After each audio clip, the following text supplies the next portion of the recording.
proud of it just because I finally got it done. It's beautiful. And it's the only quilt I've made, because I don't make traditional bed quilts very often, my kids sometimes, but this is the only one I've made that's for me. So, anyway, we'll get that out of the way. Where do you buy his fabrics? Mostly online. I used to manage a quilt shop in Grand Forks, North Dakota, and we carry them. Am I good to go? So, North Dakota has an amazing quilt. You know, you have nothing to do. It's cold, and there's cold season and mosquito season. So you're in the house a lot. The back. Beautiful. That's beautiful. Yeah, thank you.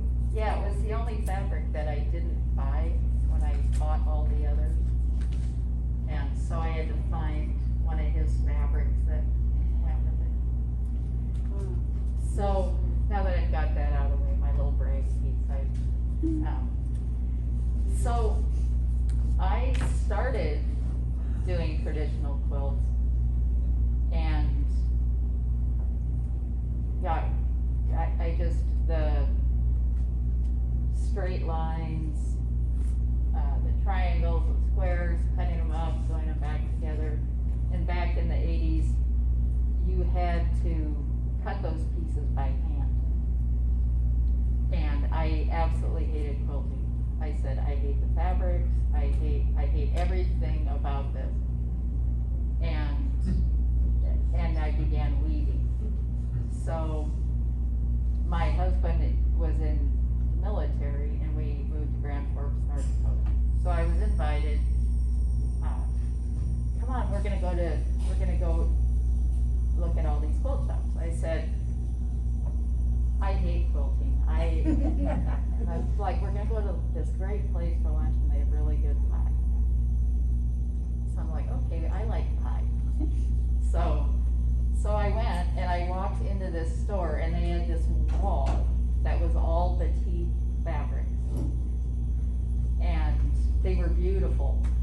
Batik fabrics are beautiful, the colors are bold and vibrant, really great texture. And then, come to find out, you no longer have to cut all those pieces by hand with scissors, with a little cardboard template. They have rotary cutters and rulers. So, needless to say, a couple $1,000s later, I left a sewing machine, everything I needed to create quilts.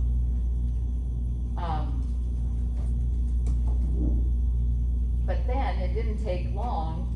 I was like, I just do not like cutting stuff up to sew it back together, and I don't like the straight line. And let me add, this validated that. It's like, oh yeah, I remember now why I don't do that anymore.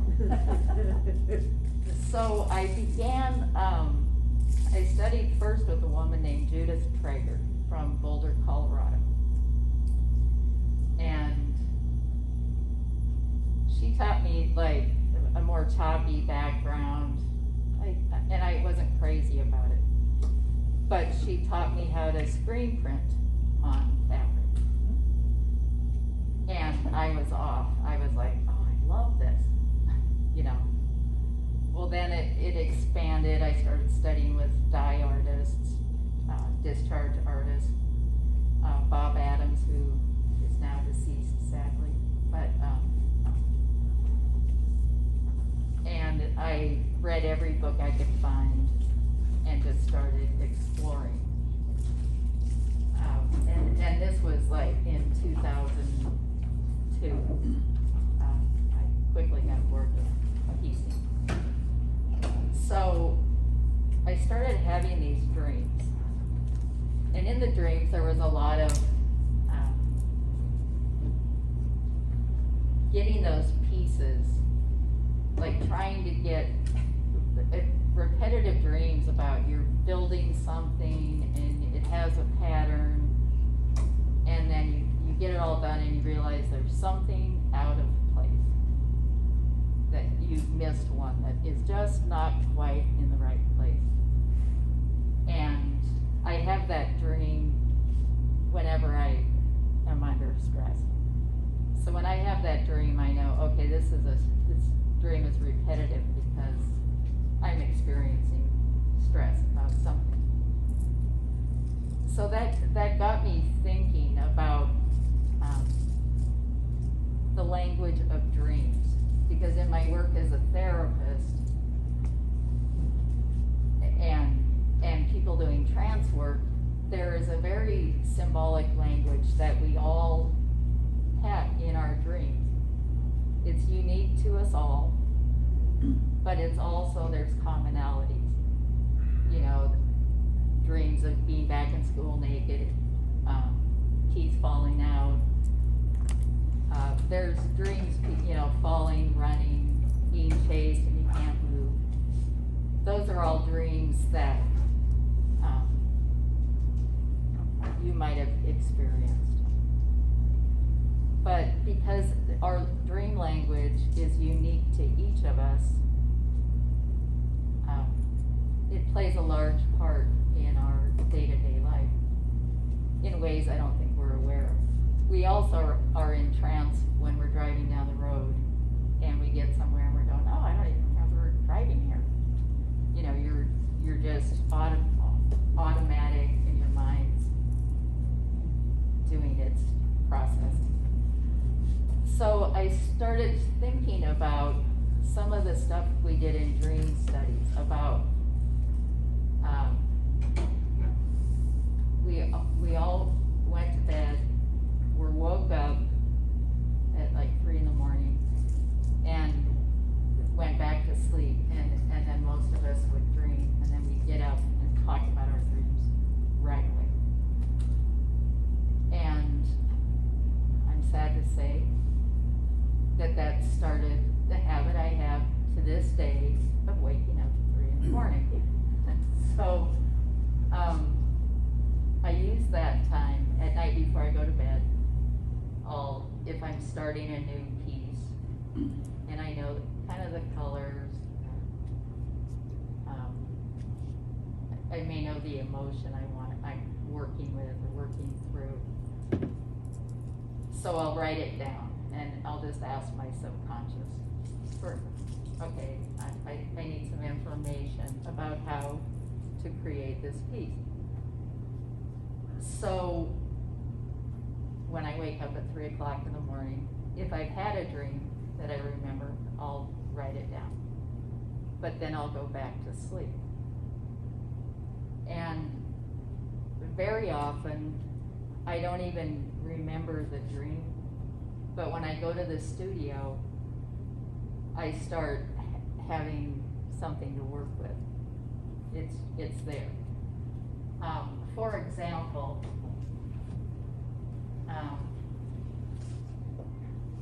this is my newest piece, and I'm talking about it first because it was very apparent to me that my time in the garden and my hunting for tomato hornworms was very much what was going on in this piece of work. It has a Latin name, a hornworm has a Latin name that I'm going to title it. I can't say it, so maybe I shouldn't title it that. But what I wanted to capture was that disruption in my sense of peace about going out, picking tomatoes and watering my flowers, because now I am creeped out to reach into my tomato plant. And every morning I'm down there like this, trying to find them so I can take them off my plant. So it very much changed my feeling about my garden. which is why I sliced it and made it, less calm. I took the serenity of the garden and I sort of expressed how I was now feeling about it. And still feeling about it, although I haven't got a mark for like 3 days, so I'm feeling sassy. But So are these, how have you adhered it? this was fabrics, these are all commercial fabrics, and they're all batik fabrics. I take, there's a product called Misty Fuse that you can iron onto the back of fabric, and it makes a glue that then you can put it on the surface. So I cut all the shapes out and lay them down and fuse them to the fabric. But then this is stitched. You can get a sense of how it's stitched from the back. So all of that is stitched with my sewing. Well, on your sewing machine? Yeah. So the individual little bubbles on that are all individually stitched? Right. Got it. Like this. Right, I got it. Yep. And the So, outlines. I'll just set this down, you can pass it around, this is one. If you did just eat, there's wipes here, anytime you want. So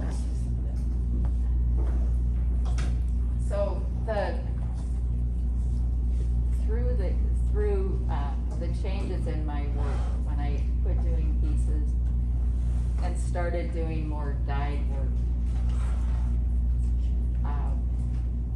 I wanted to just explore just the randomness of dyeing, pouring dye on bunched up fabric, and then stitching it out and seeing how by changing the surface texture and enhancing some of those shapes with stitch, if I could get something that worked. So this piece is an example of this, and this was indigo dye. I did this piece during the hurricane. My mom was in Naples, Florida, in the hurricane a couple years ago. And when I'm stressed out, I like to just sit down. It's meditation to me to just sit. And this is probably 60 hours of sewing machine time. Wow. How do you get the circles? You move the piece underneath the sewing machine. Oh, So I'm assuming you don't use like a foot on the sewing machine, it's I- free? I have I use free motion, so the feed dogs are down, and I have a large throat on my sewing machine, and so I have lots of space. I can tell you that humidity makes free motion quilting very difficult, because your fabric doesn't glide as much.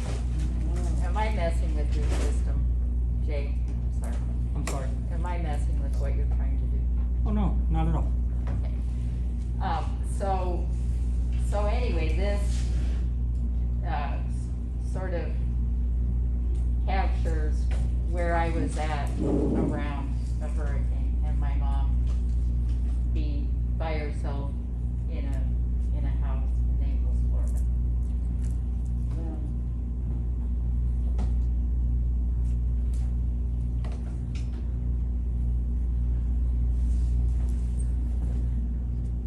And this piece has traveled more than I have. The two like it. This is a process called ice dyeing, where you treat the fabric with soda ash, and then you pour ice or snow. I've done it with snow also.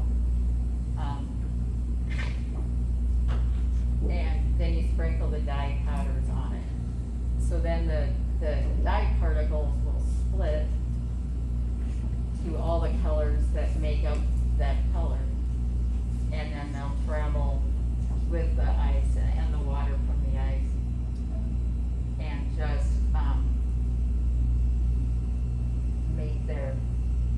make their little pattern.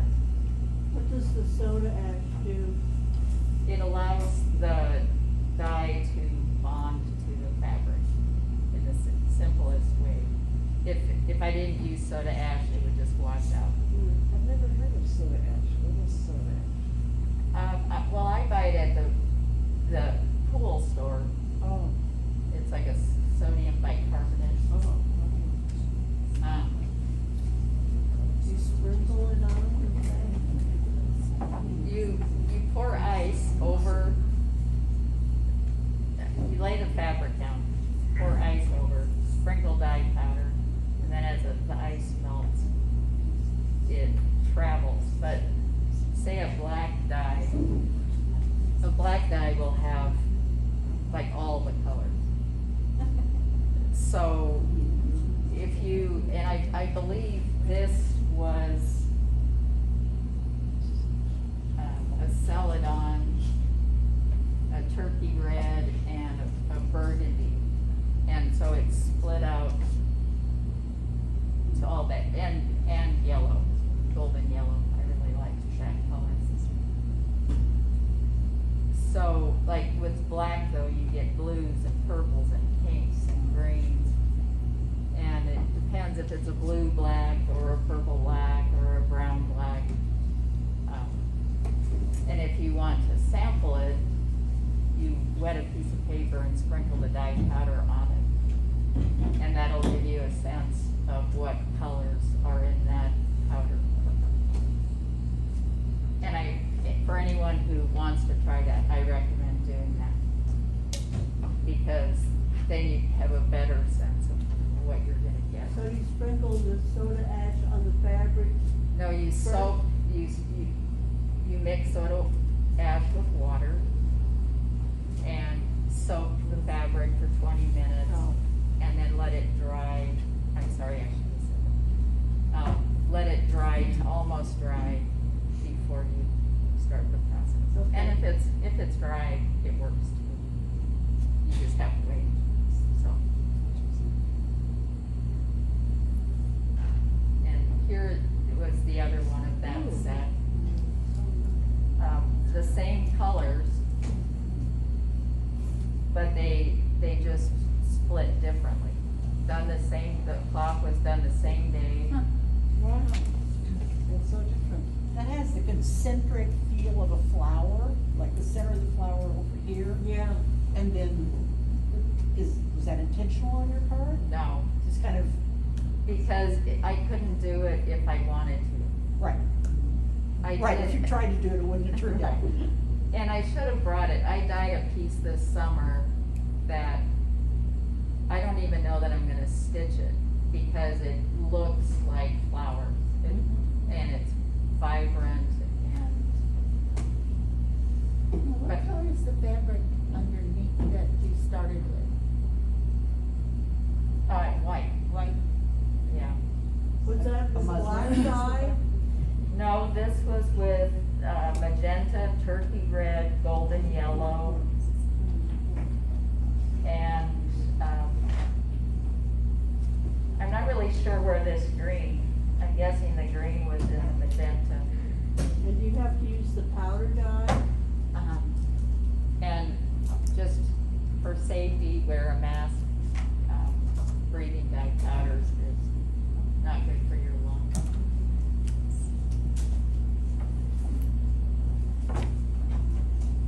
Jackie? Yeah. Can I ask you a question? I'm sorry, so sorry I was late. Do you decide how you're gonna do your sewing, like, based on how the colors came out when you put the dye on? What I want to do, like, in this, if you look at like the light, I really pack down the fabric. I do very dense stitching because then the texture of the other areas will puff up. So anything I want to go to the background or rise up, or leave higher, I don't stitch as much.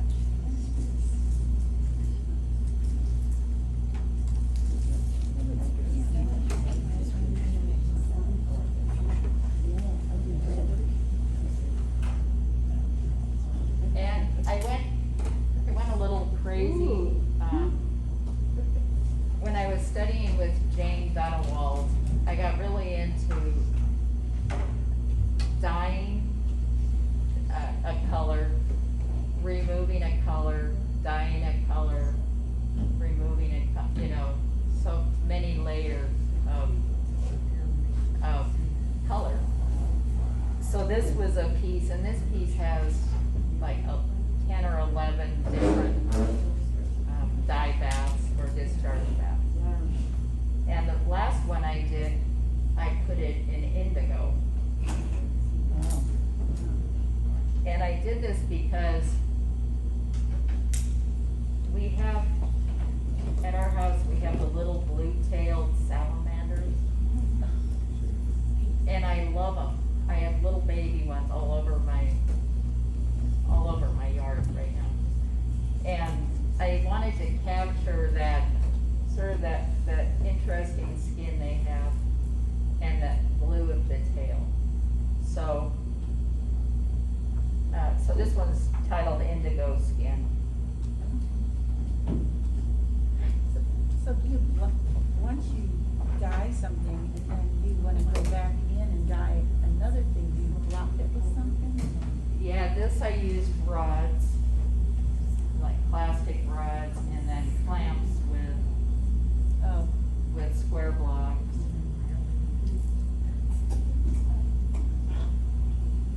But the first color I put on there was a blue. And then and the final color I put on there was red. Thank you.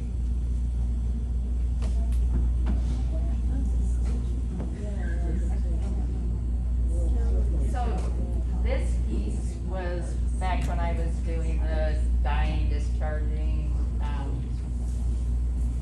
This is liquid dye squirted on.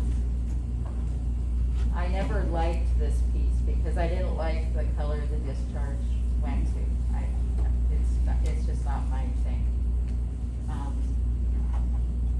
But as I'll talk about, I started doing digital work using old work,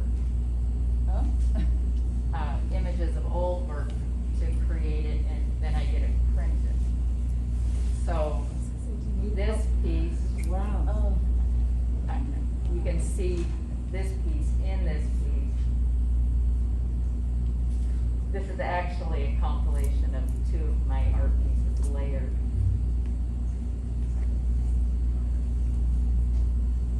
So you get it printed on the fabric? I do. I'll speak to that a little bit because dyeing fabric is hard on your back. I don't have a wet studio where I have sinks, so I have to haul water outside and, you know, up and down the stairs. And I got overheated one day and I've never been the same since. So since my heat tolerance has. So I said, well, I have to start finding a new way to create fabric.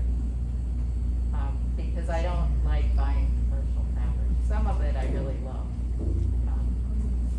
From my days at the quilt shop, I have tons of fabric. So I still use it.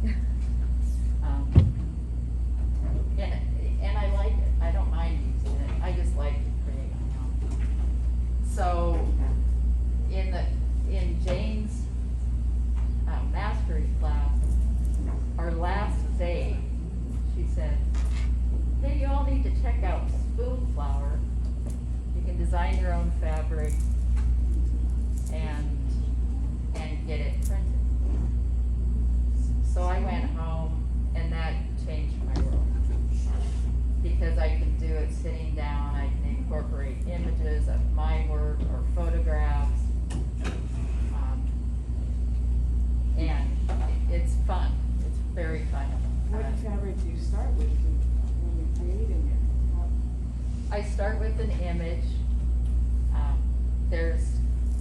there's an app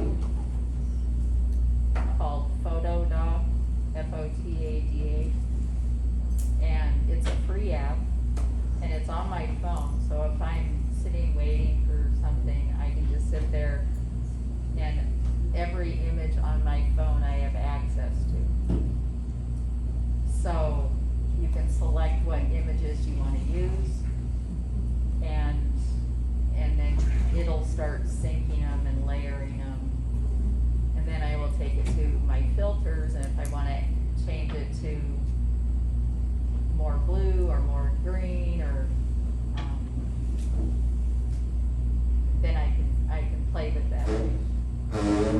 I can change the surface with different filters, and I'm getting better at getting closer to what I want to create. I'm not computer savvy, so I don't want to do a Photoshop. I don't want to do all that. I have to keep it simple. What's it called again? Photoda, F-O-T-O-D-A. Photoda. So how do you, is it under free apps? Uh-huh. I can write it down. Yes, when we're done. please. So that's how this was created, using the Photoda app. And I layered some images of different pieces. But I was able to, what I didn't like about the original I made, I was able to shift the color to something more vibrant. So, and this piece has traveled more than me, especially last year. So how did you get that from a computer on the cloth? I sent it to Spoonflower, I'll write that down. and you send it to Spoonflower and you upload it to their site, and then they give you all the fabric options. And for artists who, they have canvas, they have linen. So if painters, you can use it that way, and then enhance it with whatever your medium is. But it's great, and the fabrics, this is their silky veil. I'm not sure how you pronounce it, but it's a really rich, it prints really rich and vibrant. And some don't, which I'll show you. Then do you get it mailed back to you? Yeah, then they'll ship you the fabric. So this one was printed at Spoonflower, and this was based on one of my doodles, just my sitting around drawing, and I took a section of it and started playing, flipping, mirror imaging, reversing. And so this is from a piece of fabric that when I got it, it was, 4 feet wide and 4 feet tall. And then I just cut out what I want. And because I like the irregular edge. So it comes as just lines on the fabric, and then you dye that, or it's already dyed? It is, they printed, The image is on the material. yes, I send the image, then they send me back the printed fabric. So they do the dyeing in color, and you just tell them what colors to use, right? No, you have to upload it in the colors you want. Yeah, okay. They do have an option that I've never used where, it had, I think it's PicMonkey or something, that if you upload an image and you don't like it, you can take it over to this other one, and it, like, if you wanna switch a color to a different color, you can do that. I've never tried it, because I want it to be what I created before I sent it. Right. So in keeping with the dream thing, I've had a lot of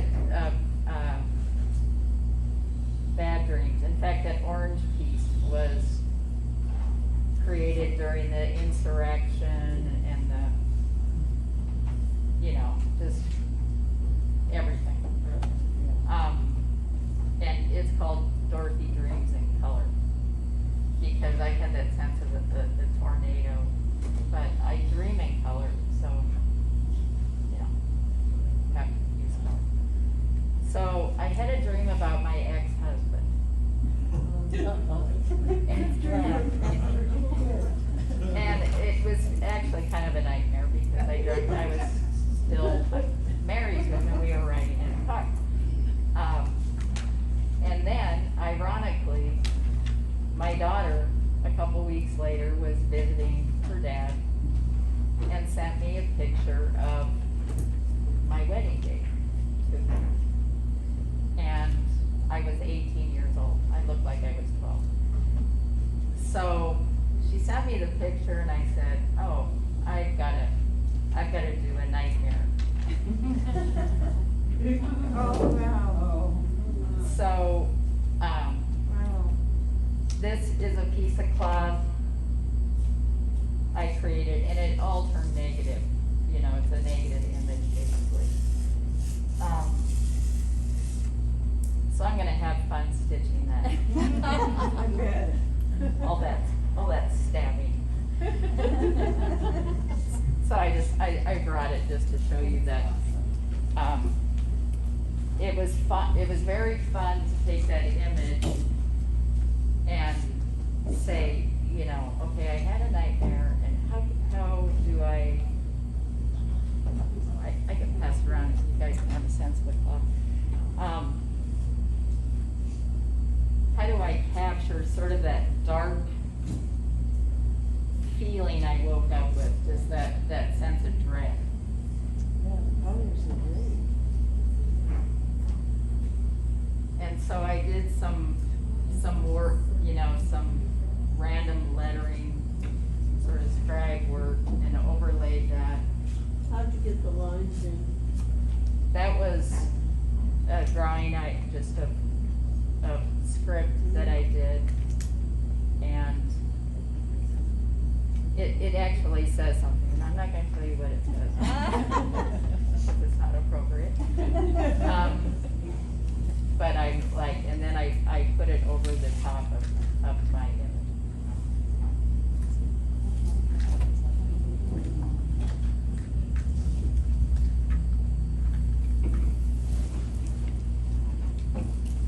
And this piece was done digitally, and I created it.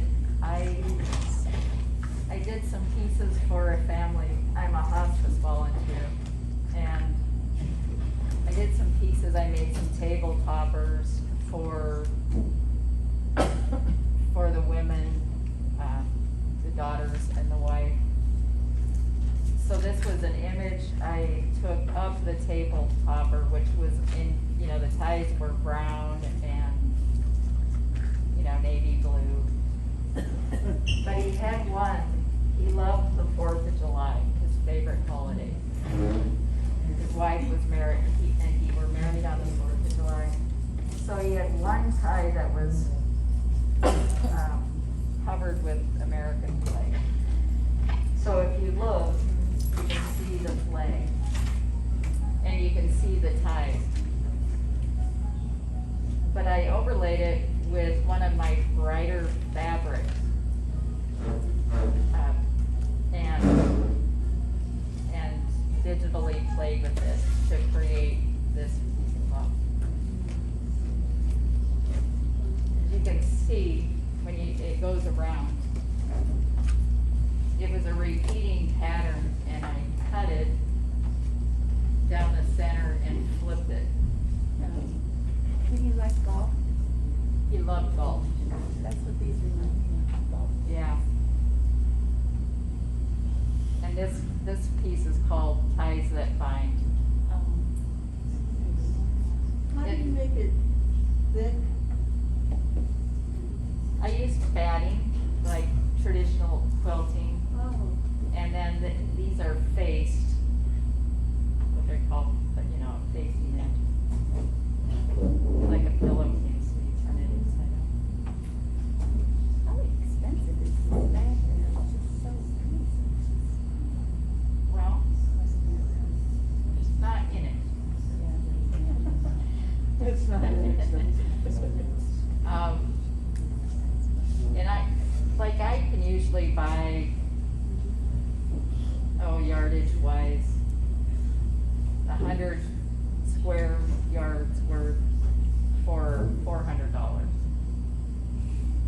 But it gives me a lot of fabric to work with, because I can cut it, I can use some parts of it and not others, use it in other stuff. The piece that's going around, I think it's back there, the irregular edge one, that was printed on cotton. And you might have noticed when it went around, it didn't have that rich, the colors are vibrant, but the fabric is kind of flat. So I step up to the highest grade of cotton. The cotton soft one or the silk.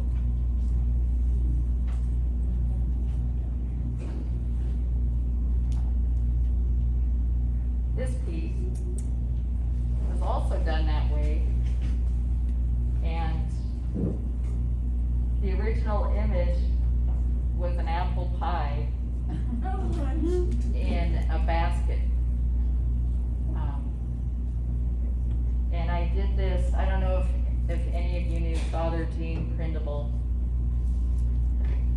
He worked out at or he would sing at the shrine. He'd sit out there and sing at the shrine. He'd sing the rosary. And he and I became buddies, and he loved apple pie. So on his birthday, I'd make him an apple pie. So this I made after Father Gene died. So this is my interpretation, Father Gene and the pie, which doesn't look anything like a pie or Father Gene, but I wanted to capture that.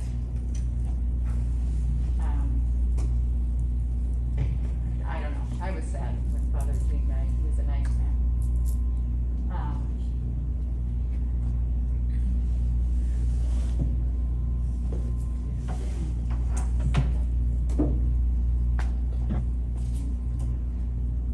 During all of the sanctuary, cathedral stories that we heard about,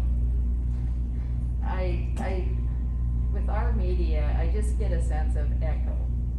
It's like, it's just a never-ending repeating, yeah. And both sides of the argument, it just keeps going back and, you know. And I really wanted to create a piece from it. So I had an image on my photo of the Union Station. They do the show over Christmas with the music and the light. And so I had these great images from that. You know, they move around and they're bright and they're floating on the walls. And so this is called Sanctuary Echoes. And if you look closely, you can see some of the images that were altered from my photograph of Union Station. In here especially. But I did this on mirror image, and I didn't change any of the colors or anything because it was dark. And so and this is very precise stitching. You can see I just outlined the lines that I like.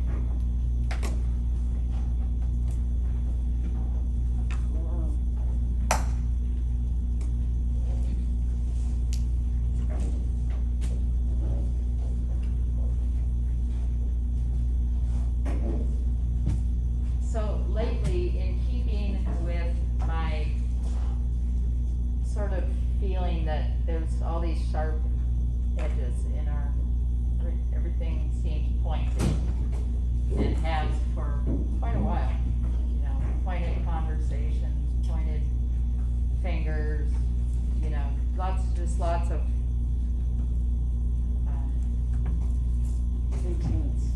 intent. So I started creating these pieces of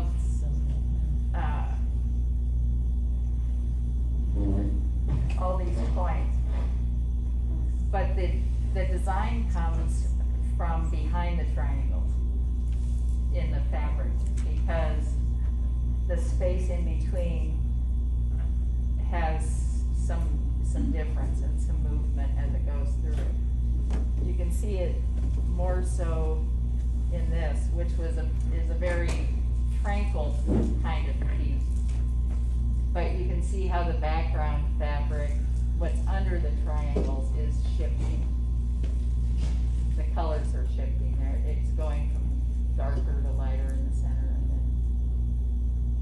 then one of the pieces I did is gonna be at the St. Louis Artists Guild members exhibit that's opening in September. So, and it's a big piece, and it's more of a reds, dark, rich reds and blues, and it's more, I'll say, not political, but kind of political to me. So did you stitch individual squares onto a backing? I mean triangles onto a backing? Right, so the triangles are fused down, and then I stitch around each triangle across the surface. And when you see it, you'll Did you say you used a fusible Pellon to do that? Misty fused. Okay. Misty fuse? Uh-huh. So you don't have to do anything with the edges that way, if they don't ravel at all. They can unravel, or fray a little bit, and sometimes I like to let them fray, cause it gives it another texture.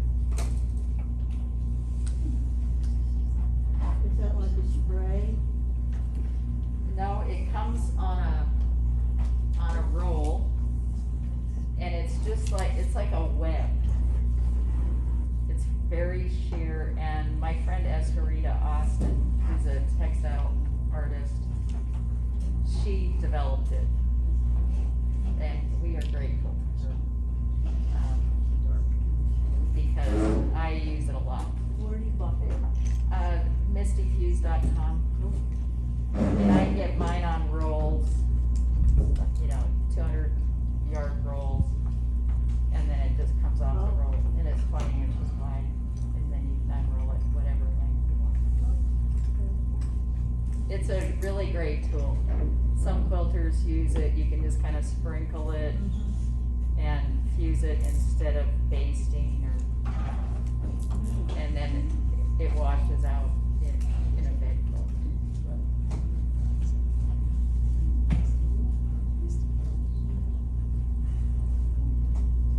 And this, I felt, I brought it, I don't like it, because I think dimensionally it's all wrong.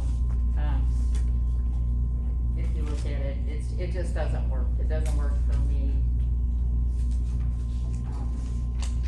So, but I brought it to show you, because this illustrates how the fabric behind, the variations in the fabric, and it's one of my ice-dyed fabrics that's behind it. It gives it a lot more interest. What's in the cracks is an important part of the design. And had it been successful, if I'd have made it a little bigger, anyway.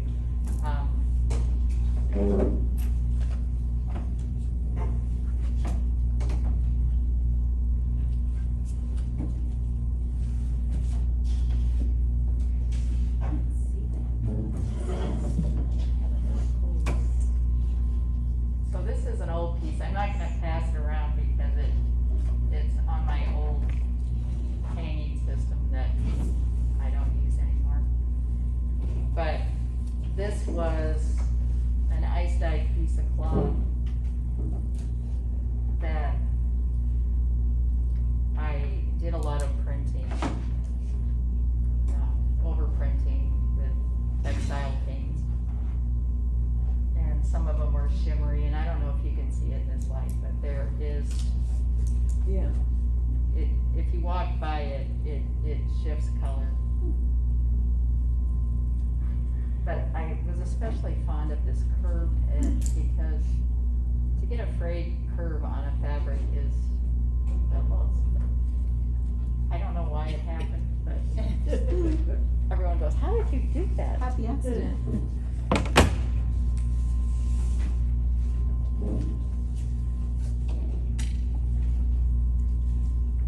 this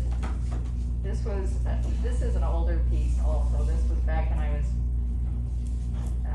dyeing and removing colors.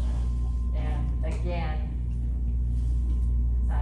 this one I like more because it's got a little more orange than the one I didn't like, how the color it discharged to. And some fabric you can over dye and change that, but sometimes you just can't. And the one I didn't like, I couldn't get it to change color again for whatever reason. I'm not really sure. I'll pass this one just because it's smaller, but.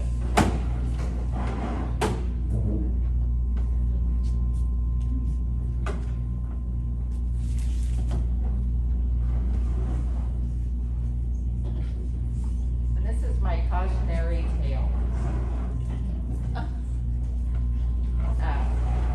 Many years ago, I think it's been 4 years now, my good friend's grandbaby died from SIDS. And her name was Daisy. And she asked me, she had a picture of this heart-shaped bed of daisies and asked me to do a art piece for her. Well, she can't bear to hang it. So it has been at my house ever since. So I don't know if she'll ever take it, but so now it's when someone asks me to do something like that, I'm like, okay, let's talk about that, and I bring up this piece because sometimes it's just too intense for them. So who knows? Someday maybe she'll.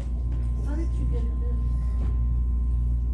These are stitched. These lines are all stitched, and the daisies are all stitched around their petals.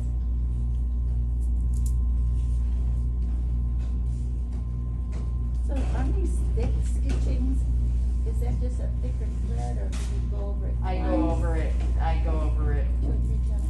Yeah, I finally found a thread I like that's a little bit bigger, but I still usually in some spots end up going over it twice to make a thicker line.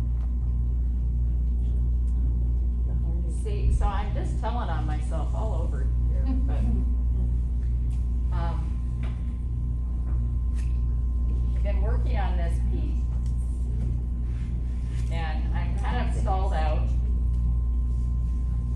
because I don't like, I just don't like where it's going, and I don't know how I'll change it, but I will. I was hoping for a little bit more a sort of spiral in it. But the reason I brought it was the background fabric that I put the triangles on is printed Spoonflower fabric. And I loved the image that I printed, and now it's all covered up. But I thought the movement in that fabric would create an interesting image. And when it didn't, I'm like, okay, well now I'm just gonna put little tiny circles in this, and see if I can push it that way. Anyway, I tried, well, let's see, turn it this way, some of you may know what I'm talking about. But, anyway, so I brought it because there's something I want to say before I close about textile art, is because of the fluid nature of dyes that you don't know what they're gonna do.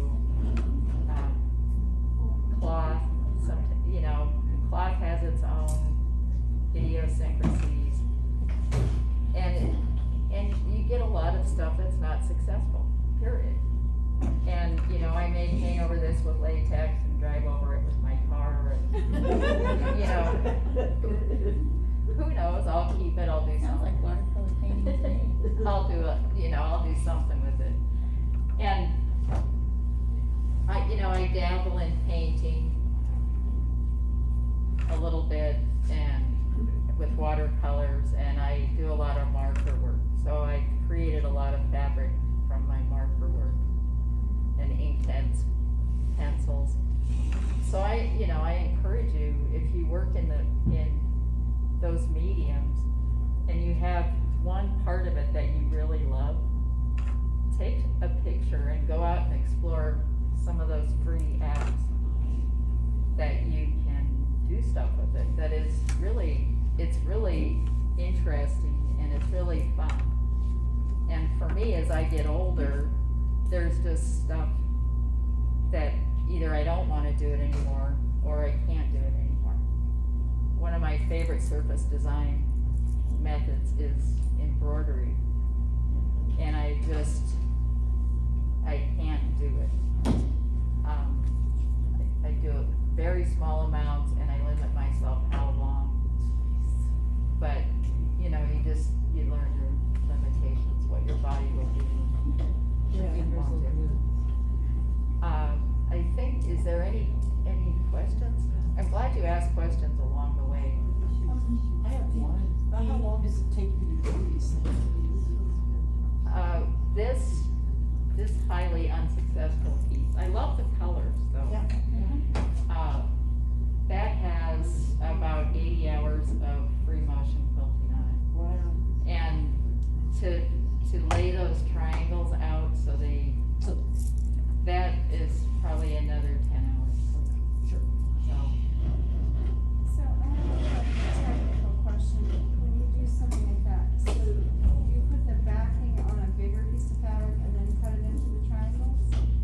No, I lay down the backing fabric and then I set the triangles. Oh, I meant the fusing, I'm sorry. Oh, no, yeah, the fusing goes on the fabric and then you cut it up. Okay, I have bins of fused fabric okay. I don't throw any of it away because I never know.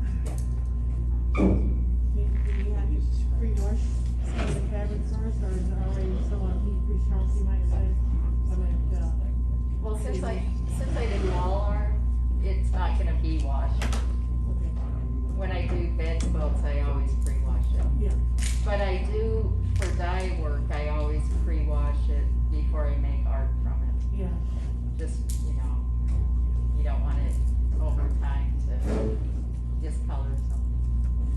So like on that blue and white piece that you did, the stitching was it was almost like you doodled with your stitches in there. Right. Is that what you did?